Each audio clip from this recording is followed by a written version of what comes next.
I have spent 3 decades inside rooms most people will never see, watching air defense doctrine evolve from the Patriot batteries we rushed into Saudi Arabia in 1991 to the layered, networked, multi-tier intercept architectures that nations like Israel have spent the last 20 years building and selling to the world as the gold standard of survival. I have watched generals stake their careers on the promise that mathematics, radar, and kill vehicles moving at Mach 7 could permanently outpace the cheap, dumb, ballistic threat. And I am telling you tonight, with the calm of a man who has seen this pattern before, that something broke this week in the Eastern Mediterranean, and the official channels in Washington and Tel Aviv are not telling you the truth about what it was. Let me be clear about why we are here. The reporting you have seen, the careful press releases, the anonymous quotes from defense sources, all of them are dancing around a single uncomfortable fact. The Arrow-3 system, the upper-tier exo-atmospheric interceptor that Israel has marketed for 15 years as the crown jewel of its strategic shield, has been functionally degraded in a way that the IDF cannot publicly acknowledge. My estimate, based on the pattern of strikes and the geography of the launch corridors, is that approximately 11 of 14 primary engagement nodes tied to Arrow-3 were either destroyed, blinded, or rendered non-functional in a window of roughly 8 minutes. And behind that breach, according to the order of battle I have been tracking for the past 30 years, sits an Iranian inventory of more than 600 ballistic missiles in the medium and intermediate range tier, fueled, dispersed, and ready. The lessons here will echo through every air defense doctrine on this planet for the next 50 years. I want to be precise about what this means because the mainstream commentary is going to spend the next 72 hours telling you a story that is comforting and incomplete. They are going to tell you that the system performed as designed, that interceptors were expended, that the reserves are robust, that Allied resupply is on the way, and that Iranian capability has been exaggerated by adversary propaganda. I have heard this song before. I heard it after the Yom Kippur Surprise in 1973. I heard it after the Scud campaign in 1991, when the Patriot interception rate was quietly revised from 96% down into single digits. I heard it after the Houthi cruise missile and drone strike on Abqaiq in 2019 cratered Saudi production for weeks, while every Western analyst insisted the kingdom's defenses were intact. The pattern is always the same. The official explanation arrives polished and confident, and then 12 to 18 months later, the real after-action assessment leaks, and the gap between what they said and what actually happened is wide enough to drive a doctrine through. To be honest with you, what we are watching is not a tactical setback. It is the public collapse of a strategic assumption. The assumption was that a small, technologically advanced state, backed by the deepest defense industrial base on Earth, could maintain a permanent qualitative shield against a regional adversary willing to invest in mass. That assumption is now bleeding out in real time, and the people who built their careers on it are scrambling to control the narrative before the markets, the allies, and the domestic public draw the obvious conclusion. Tonight, I want to answer 4 questions that nobody in the mainstream commentary is asking honestly. First, how exactly was the Arrow-3 architecture degraded, and what does that tell us about Iranian targeting intelligence? Second, what does an inbound salvo of 600 ballistic missiles actually look like against a country the size of New Jersey, and which tiers of defense remain? Third, what is the strategic calculus inside the Iranian general staff right now? Because I assure you they are not improvising. And fourth, what does this mean for Washington, for Moscow, for Beijing, for Riyadh, and for the energy markets that move the global economy? Those are the questions. I will answer them in order, and I will not flinch from the answers. Before I go into the technical detail, I want to say something to those of you who have been with me through the last several years of analysis. If this kind of work matters to you, if you want this analysis to reach the people who actually make decisions, the way the algorithm works is simple. A subscription and a like signal to the platform that this content deserves to be put in front of serious viewers, not buried beneath the noise. Drop your thoughts in the comments. I read them, and I take them seriously, especially from those of you with operational backgrounds. And here's an early teaser for you to wrestle with while we go deeper. If Arrow-3 is degraded and the lower tiers are saturated, what is the unspoken third option that Israeli strategic planners are now actively wargaming? Hold that question. We will return to it. Part 1. The architecture that failed and how it failed. The Arrow-3 is not and was never a standalone weapon. It is the upper tier of a four-layer system. Iron Dome at the bottom for short-range rockets and artillery, David's Sling in the middle for medium-range ballistic and cruise threats, Arrow-2 for terminal phase ballistic intercept inside the atmosphere, and Arrow-3 at the top for exo-atmospheric intercept of intermediate-range ballistic missiles before they begin terminal descent. The genius of the system, and I say that with the professional respect it deserves, was the networking. Green Pine radars feeding the Citron Tree battle management system cross-cued with the American ANTPY-2 in the Negev, fused with space-based infrared early warning piped in through the U.S. relationship. That fusion is what made the system formidable. Not any single interceptor, the fusion. What appears to have happened, and I am piecing this together from open-source imagery, regional reporting, and the geographic distribution of the strikes, is that the Iranian planners did not attempt to overwhelm Arrow-3 with a saturation attack on the interceptors themselves. That is what the textbooks would have predicted, and frankly, that is what the IDF was postured to defeat. Instead, the opening salvo went after the sensors and the command and control nodes, the radars, the fusion centers, the communications relays that stitch the layers together. You blind the system, and the interceptors in their canisters become very expensive metal. That is not degradation. That is decapitation of the nervous system that makes the body fight. 11 of 14 primary nodes, 11 of 14. That is not coincidence. That is targeting intelligence developed over a decade, and it tells me something I want you to sit with. Somebody, somewhere, gave the Iranians a map of the spinal column of Israeli air defense, and the Iranians had the precision-guided weapons to act on it. Part 2. What 600 inbound missiles actually looks like. The number 600 sounds abstract until you understand the geography. Israel's contiguous territory is approximately 22,000 square kilometers. That is smaller than the U.S. state of New Jersey. The strategic depth from the Jordanian border to the Mediterranean coast at the country's narrowest point is roughly 15 kilometers. A medium-range ballistic missile launched from western Iran covers that distance in approximately 11 to 13 minutes from launch detection to impact. Now imagine a rolling salvo doctrine, not 600 missiles in one wave, which is what the headlines suggest, but 600 missiles distributed across 12 to 15 hours in pulsed waves of 40 to 60 weapons each, designed specifically to exhaust the remaining David's Sling and Arrow-2 inventories. I want to be honest with you about the math. Public estimates of Israel's full Arrow interceptor inventory have always hovered in the low hundreds. David's Sling, similar. These are not cheap weapons. An Arrow-3 round costs in the neighborhood of $3.5 million. A Shahab-3 or a Khorramshahr or an Imad costs a fraction of that to produce in a state-subsidized facility. That cost asymmetry is not a footnote. It is the entire strategic argument. Iran has spent 25 years since the lessons of the Iran-Iraq missile exchanges in the 1980s building a doctrine of mass precision at the lowest possible per-unit cost. Israel has spent the same 25 years building the most sophisticated, most expensive, most exquisite interceptor architecture on the planet. When the cheap mass meets the exquisite few, and the exquisite few have lost their sensors, the arithmetic stops being kind. What this means operationally is that the lower tiers, Iron Dome and David's Sling, will be forced to engage targets they were never designed to handle.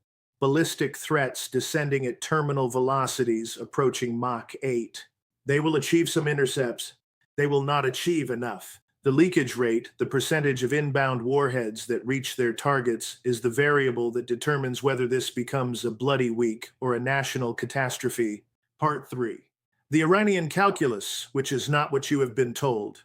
The narrative Washington has constructed for the past 2 decades is that the Islamic Republic is fundamentally irrational, ideologically suicidal, run by clerics who would happily trade Tehran for Tel Aviv in some apocalyptic exchange. I have sat across the table from the people who actually run that war machine, and I am telling you that picture is wrong, and it is dangerously wrong. The Iranian General Staff, the IRGC Aerospace Force Command in particular, is staffed by professional officers who have studied American operational art, Russian deep battle doctrine, and Chinese counterintervention theory for 30 years. They do not improvise. They sequence. What they are doing right now is a textbook application of what the Soviets called razvedka boyem, reconnaissance by battle. The opening strikes were not the main event. They were a calibration. They were measuring the response time of the Israeli political leadership, the depth of the American carrier presence in the Eastern Mediterranean, the willingness of Jordan and Saudi Arabia to permit overflight, the resilience of the U.S. THAAD battery that was deployed to the region. Every minute of that engagement window produced data, and that data is now being fed into the targeting matrices for the larger salvos that may follow. What you were told was impossible, that a regional power could conduct a multi-day, multi-axis ballistic campaign against a US-backed state and survive the response, just happened in the opening hours. The Iranians have demonstrated that the threshold of impossibility was a fiction we sold ourselves. Part 4, the doctrine this kills and the doctrine this births. For 30 years, the Western air defense community has operated under what I call the interceptor supremacy doctrine. The premise was that any incoming ballistic threat could be defeated by a sufficiently advanced kinetic kill vehicle, that the defender always wins if the defender pays enough. That doctrine is dying this week, and it is being replaced by something older and uglier, the doctrine of mutual vulnerability through mass. We saw the early signs in Ukraine, where Russian Terran drones and Iskander missiles slowly ground down a Patriot inventory that NATO assumed was bottomless. We saw it in the Red Sea, where Houthi anti-ship ballistic missiles forced the U.S. Navy to expend Standard Missile 6 rounds at a ratio that no defense budget can sustain in a real war. And now we see it in its most acute form, the saturation collapse of the most advanced layered shield ever fielded. Let me put this in historical perspective. In 1916, at Verdun, the French and German armies discovered that industrial-age artillery had broken the tactical doctrine of maneuver. The trench was not a choice. It was a mathematical consequence of shell volume. In 1940, the Wehrmacht discovered that the Maginot Line, the most sophisticated static defense in human history, was strategically irrelevant when the attacker simply chose a different axis. We are at a Verdun moment or a Sedan moment for missile defense. The shield does not work against the volume the shield was sold to defeat. That is a strategic verdict. That is what happened. Part 5, the 3 things the IDF can still do, and the 1 thing it probably will. With the upper tier degraded, the Israeli High Command has, by my count, 3 real options, and I want to walk you through each one with the seriousness it deserves. The first option is to absorb. Take the strikes, ride out the salvos, accept the casualties, and rely on diplomatic and economic instruments to halt the campaign. That is the option the Americans will privately push because it preserves the wider regional architecture. It is also the option that no Israeli prime minister in the last 50 years has been politically capable of choosing. The second option is to escalate horizontally to bring Hezbollah's remaining rocket arsenal back into play preemptively, to strike Iranian proxies in Syria and Iraq, to expand the war in directions that do not directly threaten Iranian sovereign territory. That option buys time. It does not solve the missile problem. The third option, and this is the teaser I left you with at the top of the program, is the option that Israeli strategic planners have wargamed for 25 years and have never been forced to operationalize. It is a direct counter-value strike on Iranian missile production infrastructure, on the underground facilities at Khorramabad, at Kermanshah, at Bakhtaran, at the Imam Ali base. That strike, to be effective, almost certainly requires capabilities that exist in only one country's arsenal in sufficient yield to reach those depths, and I will leave the precise nature of that capability where it belongs, in the realm of strategic ambiguity. But I want you to understand what I am saying. The collapse of the conventional shield is forcing a conversation about unconventional response that the world has worked very hard for 50 years to avoid having. Part 6. The ripples, because nothing in this world stays local. Pull the camera back. In Moscow, the Russian General Staff is studying the Arrow-3 footage frame by frame because it validates 30 years of investment in the Iskander, the Kinjal, the Kh-101 family, and the doctrine that says mass plus precision plus electronic warfare beats any defense anywhere. The Kremlin's hand in the Ukrainian war is strengthened by what is happening in the Levant this week, because every Patriot battery the Pentagon now considers shipping to Israel is a battery that is not going to Kyiv. That is not speculation. That is the supply chain math. In Beijing, the People's Liberation Army Rocket Force is taking notes that will be operationalized against Taiwan within the decade. The Chinese have always believed that the American missile defense umbrella was a paper tiger when subjected to true mass. This week confirms it. Expect to see Chinese ballistic and hypersonic production accelerate, and expect to see the implicit deterrent value of the U.S. carrier strike group in the Western Pacific reassessed in PLA war games by the end of this fiscal year. In Riyadh, Crown Prince Mohammed bin Salman is watching the Iranian demonstration and reaching the same conclusion the Saudis reached after Abqaiq, which is that American security guarantees are worth less than the paper they are printed on, and that accommodation with Tehran, normalization through Beijing's mediation, is the only rational hedge for a kingdom that lives downwind of the Persian Gulf. In Brussels, in Berlin, in Paris, the conversation is quieter and more anxious. European air defense, what little of it exists outside of a handful of Patriot and SAMP-T batteries, was always premised on the American extended deterrent. If Arrow-3, the most advanced system in the Western inventory, can be functionally decapitated by a regional power, what does that say about the defense of Warsaw or Vilnius against a Russian Iskander salvo? It says the European security order built since 1991 is resting on assumptions that no longer hold, and the German chancellor knows it, and the French president knows it, and that knowledge is going to drive defense budgets and political alignments for the next decade. And then there is the energy market, which is the most honest indicator we have of what serious people actually believe. Watch the Brent crude futures in the next 96 hours. Watch the insurance rates on tankers transiting the Strait of Hormuz. Watch the LNG spot prices in Northwest Europe. Those numbers will tell you, in a language no press secretary can spin, exactly how high the global financial system has priced the probability of a wider war. This event is not creating a new trajectory. It is accelerating a trajectory that was already underway, the slow-motion fragmentation of the unipolar order into a multipolar one, in which American security guarantees are heavily discounted by every capital that has to live with the consequences. I have sat with this question for many days now, and I want to close where I always close, which is with the human dimension that gets buried under the acronyms and the order of battle charts.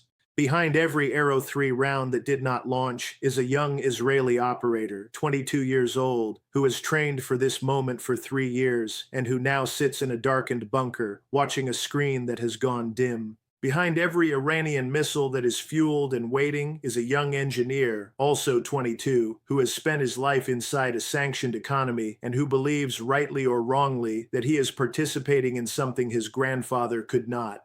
Behind every casualty that may follow in the coming days is a family that did not choose this war and will not be consulted about how it ends. That is the moral weight of what we are discussing, and it deserves to be named. What this episode reveals, I think, is something deeper than a failure of hardware. It reveals a failure of institutional honesty. The political class in every capital I have worked in, including my own, has spent the last generation telling its publics that technology would substitute for sacrifice, that we could buy our way out of the hard choices, that mass and will and depth no longer mattered because the algorithm and the kill vehicle had transcended them. That was a lie. It was always a lie. The peoples of Iran and Israel are about to pay the price for that lie, and the rest of us will pay a smaller installment in the form of higher fuel costs, eroded alliances, and a world order that feels every month a little more like the years before 1914 than the years after 1991. So here's my question for you, and I want you to think carefully before you answer it in the comments. If the shield does not work and the sword is too terrible to use, what is the doctrine that small and medium states should adopt to survive the next 20 years? Is it neutrality? Is it nuclear hedging? Is it deep alliance with one of the emerging poles? Is it some return to the pre-modern logic of fortified depth and accepted casualties? I do not have a clean answer, and anyone who tells you they do is selling you something. But I trust this audience to think about it seriously, and I trust the comments section here more than I trust most foreign policy journals, because you are the ones who have to live with the consequences, not the ones who profit from prolonging them. If this analysis has been useful to you, if you believe these conversations need to reach the audiences that the algorithm tends to bury, please consider subscribing and leaving a like. Not for me, but as a signal to the platform that serious, slow, evidence-driven analysis still has a place in the discourse. Share it with the colleague, the family member, the old service buddy who needs to hear this, the one who still believes the official story without question. We are entering a period in which clear thinking will be the rarest commodity on Earth, and we owe it to each other to keep the channels open. I have watched a lot of strategic illusions die in 30 years. I have watched the illusion of permanent American naval supremacy in the Black Sea die. I have watched the illusion of European energy independence die. This week, I have watched the illusion of the perfect interceptor die. What replaces these illusions is up to the people in the rooms, and increasingly up to the people watching the people in the rooms. Stay sharp, stay humble, stay honest with yourselves about what the evidence is telling you, even when, especially when, the evidence is uncomfortable. I'll see you in the next